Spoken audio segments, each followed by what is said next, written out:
Yang kedua yang Nabi suruh jaga apa? Lidah. Sebab banyak orang jatuh jahat dengan sebab lidah. Lidah ni tuan-tuan, subhanallah.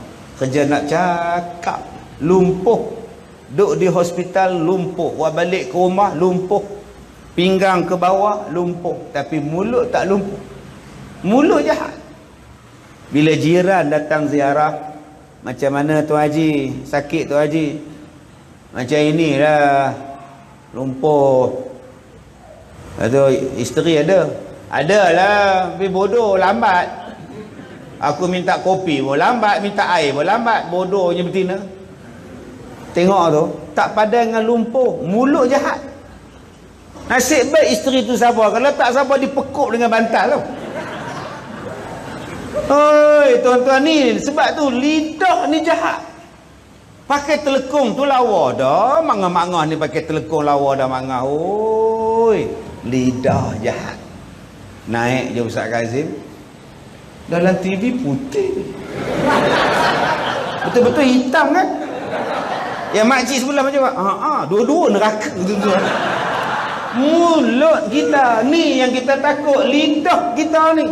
Daripada dia timbul fitnah, daripada dia ngumpat, daripada dia mengadu domba. Apa lagi yang Allah Ta'ala suruh jaga? Tangan. Ni, hari ni mulut diam, tangan buat kerja. Tuan-tuan nampak lah abang kita ni. Mulut diam, tangan menulis. Tangan menulis. Sebab tu Allah Ta'ala sebut dalam Quran, al-yawma nakhtimu ala afwahim wa tukallimuna aydihim. Di hari kiamat mulut diam, tangan cakap. Sekarang mulut cakap, tangan diam. Tetapi sebenarnya tuan-tuan, tangan ni bercakap sekarang, nama dia menulis. Dan dia tuan-tuan, dia menulis pula, dia tak bunyi tuan-tuan, relax ni, dia bercakap ni. Sebab tu jamaah Abillah kata apa? Jari jemari ku tak berhaluan, hanya mengikut rentak hati dan perasaan. Tu Jamal Hazura. Tu nampak Jamal ni. Tak mana faham, tak faham tu dah. Jari ni dia ngikut je. Banyak orang yang baik datang masjid semayang, jari jahat. Dia pergi ke tandas, dia tulis tu, imam bodoh. Tapi pakai kopiah, semayang maghrib belakang tu imam. Tapi masuk tanda, dia contengnya, imam bingung. Orang lain pula tulis, siapa yang menulis dia bingung. Orang lain masuk pula, kamu pun bingung juga kata dia. Tiga-tiga bingung tuan-tuan. Boleh tak tangan kita ni jadi baik? Yang ketiga, benda yang boleh merosakkan kita di hari kiamat apa dia? Kemaluan. Kemaluan.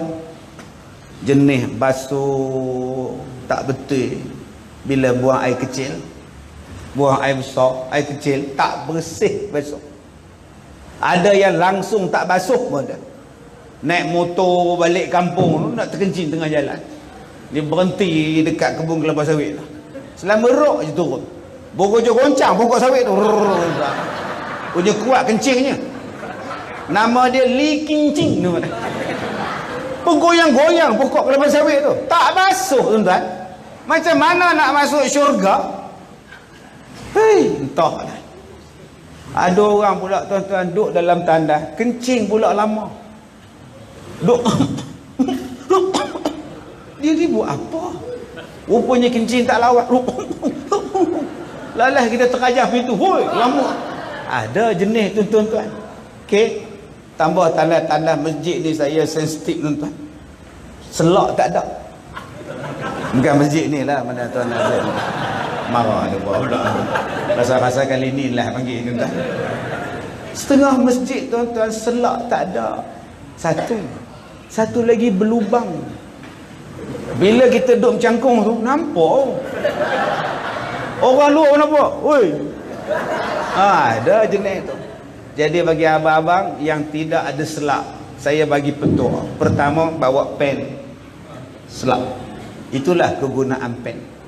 Pen pun tak ada ustaz, ambil kain pelikat, sangkut ke atas, maknanya orang tahu ada orang di dalam. Itulah guna kain pelikat. Kalau orang tu jahat, dia buat lari ke belakang.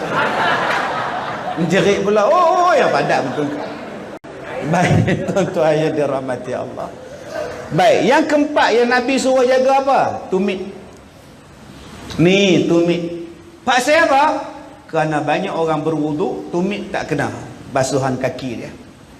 Dia tak angkat kaki dia, dia tak basuh tapak kaki dia, tumit dia itu.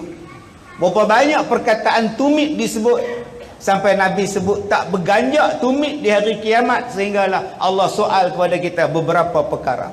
Perkara yang Allah sebut dalam Quran, perkara yang Nabi sebut dalam Quran, maknanya benda-benda yang disebutkan itu sangat penting, tuan-tuan. Baik, balik kepada kitab kita. Kemudian dia pergi pula kepada orang yang menjadi lawan dan musuh kepada yang mula-mula tadi.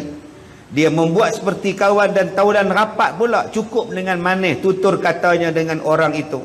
Maka apa yang keluar daripada mulutnya itu bukanlah menjadikan dua orang tadi berkawan, baik, bahkan akan bermusuh dan boleh menjadi bertambah-tambah musuhnya. Inilah tuan-tuan yang kita sebut sebagai munafik, yang kita sebut sebagai lidah bercabang, yang kita sebut sebagai kaki batu api, yang kita sebut sebagai mengadu domba. Baik ustaz, macam mana kita nak kenal orang yang Nabi sebut Zul Wajahain? Baik, beberapa cara untuk kita kenal orang yang Zul Wajahain. Pertama, bukan susah tuan-tuan nak kenal orang-orang macam ni. Cakap dia macam mana? Pertama, kita berbual dengan dia, kita berkawan dengan dia, dia duk cerita jahat orang pada kita. Asyik cerita je. Ya, aku pergi rumah Din tadi. Ya Allah, anak Din tu sakit mata aku nengoknya. Padahal kita tak cerita pun pasal Din, tak cerita pun pasal anak Din, tapi dia ni lah yang duk bawa cerita pasal orang kepada kita. Berhati-hati dengan orang macam ini. Kalau dia boleh bawa cerita orang pada awak, maknanya cerita awak pun dia boleh bawa pada orang. Ni nombor satu. Nombor dua, cuba bagi tahu dekat dia suatu rahsia, heboh ataupun tidak. Cerita pada dia satu rahsia, heboh ataupun tidak pada orang lain. Orang ini adalah orang yang tidak boleh dipercayai. Yang ketiga, bagaimana kita nak kenal orang macam ini? Bila orang sampaikan pada kita, dia yang bawa cerita, dia yang sampaikan, dia yang bawa cerita. Semua orang cakap, dia bawa cerita. Bila tanya pada dia, mana ada, saya tak cakap pun, tak adalah, tak pernahnya dia mengaku, tuan-tuan. Minta maaf pun tidak, minta ampun tidak, mengaku salah pun tidak. Kerja dia nafi. Orang ni tuan-tuan berhati-hati. Yang keempat, ini bukan hadis, ini petua orang dulu-dulu. Saya ni banyak ambil petua pada orang tua-tua. Dia kata, kamu kalau nak berbual dengan orang, tengok, kalau sambil dia ketawa, sambil dia bercakap, berhati-hati dengan orang macam ini. Macam mana?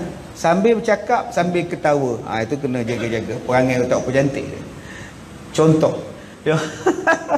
saya bukannya apa nak gelak, nak cakap. Orang macam ni tuan-tuan berhati-hati.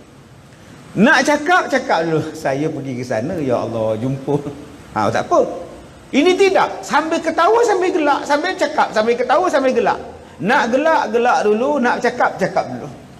Macam saya tuan-tuan, saya ketawa ke, saya gelak ke, saya takkan gelak. Orang lain yang gelak tuan-tuan. Saya diam. Maknanya saya boleh dipercayai. Anda faham? Tak faham. Tapi kalau sambil bercakap, sambil ketawa, sambil bercakap, sambil ketawa, engkau ni mana satu? Engkau ni nak ketawa, kau nak cakap? Aku tak faham. Yang kelima, dia asyik menceritakan pasal keluarga dia. Suami ai kan, anak ai kan, suami ai tak suka tau. Dia macam, anak ai tu tak suka tau. Husband ai kan tak suka tau. Isteri ai tak suka. Asyik dia je, seolah-olah dia ada isteri, orang lain tak ada. Asalkan dia cakap tu bab keluarga dia je, seolah-olah orang lain tak ada keluarga.